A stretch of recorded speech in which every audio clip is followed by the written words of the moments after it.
Os nazale. Nosová kosť je plochá parová kosť, ktorá je uložená roztrálne od čelovej kosti. Čelová kosť, nosová kosť.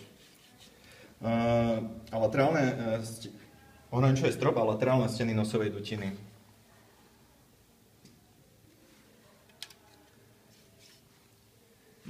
Má dve plochy, facies externa, ktorá je hladká, u ošípanej na kaudálnu časť.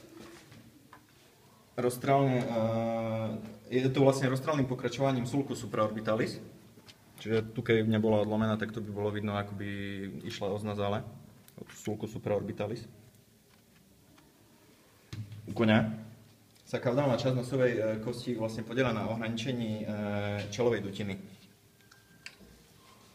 Čiže tu je čelová dutina, tu vlastne kaudálne sa vlastne podieľa na ohraničení.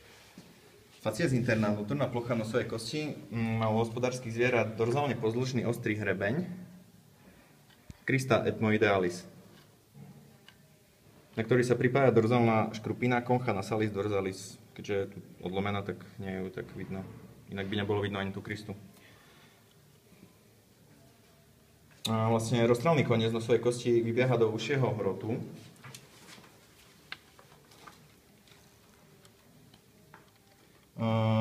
ktorý je u hovädzieho dobytka často u pôd oboj strane rozdvojený, čo by sme ukázali, keby neboli na všetkých kostiach hovädzieho dobytka poodlamované os nazale. Ďalej, jej roztrálnym pokračovaním je os